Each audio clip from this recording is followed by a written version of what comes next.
Nasubukan mo na bang magluto ng KBL? Ang putahingang ito ay nagsimula pa sa Iloilo. Tara, samahan niyo ako. Dahil sa video ito, magluluto tayo ng napakasarap at napakasimpleng kadyos, baboy, langka. Simulan na natin ating pagluluto. Unang gagawin natin ay magpainit ng mantika. At once uminit ito, magsimula tayo mag-isa. Naglalagay na nga ako dito ng pulang sibuyas. Isunod naman natin itong ating bawang na dinikdik. Ang gagawin naman natin dito ay igigisa natin to hanggang sa lumambot to at lumabas yung aroma.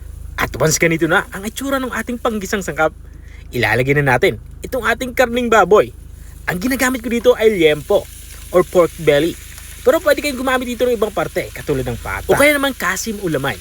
Ang gagawin naman natin dito sa ating karning baboy ay igigisa natin to hanggang sa maging kulay light brown ang kulay nito. At once ganito na itsura ng ating karning baboy, maglalagay na din tayo ng iba pa nating mga pampalasa. Maglalagay tayo dito ng pamintang durog. At lalagyan ko dito ng bitsi. Sa mga hindi gumagamit na Ajinomoto, skip nyo na to. At maglalagay din tayo dito ng patis para sa pampaalat. Kung wala naman kayo patis, prepare nyo yung asin, walang problema yan. Haluin natin to para kumapit itong ating mga pampalasang inilagay dito sa ating karning baboy. At this point, inilalagay ko na yung tubig. Sa tubig naman ay dapat nakalubog itong ating karning baboy. Dahil papalambutin pa natin to. Maglalagay din tayo dito ng tanglad. Ito naman ay para sa ating aromatic. At isama na din natin sa ating pagpapalambot itong ating langka. Hiniwa ko lang ito sa tamang laki lamang. At kung andyan ka pa rin at nanonood hanggang dito sa parte ng aking video, ibig sabihin na interesado ka sa aking niluluto. Baka pwede mo na may comment kung interesan ka. Para alam ko kung hanggang saan umabot ang aking video. At ma-shoutout na din kita. Balik tayo dito sa ating niluluto. Pinakulo ko nga ito ng 30 minutes. At makalipas ng 30 minutes ay binuksan ko na to. At this point ay titikpa ko na kung pasok na sa aking panlasa ang lasa nito. At dahil nga nakukulangan ako sa alat dito, naglalagay pa ako dito ng patis. At this point, ilagay na natin ito ating kadyos. Mabilis lang naman maluto itong ating inilagay na kadyos. At ilagay na din natin itong ating pampaasim na batuan. Kung wala naman kang batuan na available, okay lang gamitin yung sampalok. Walang problema yan. At haluin lang natin ito pa ilalim para mabilis itong maluto at magkatas.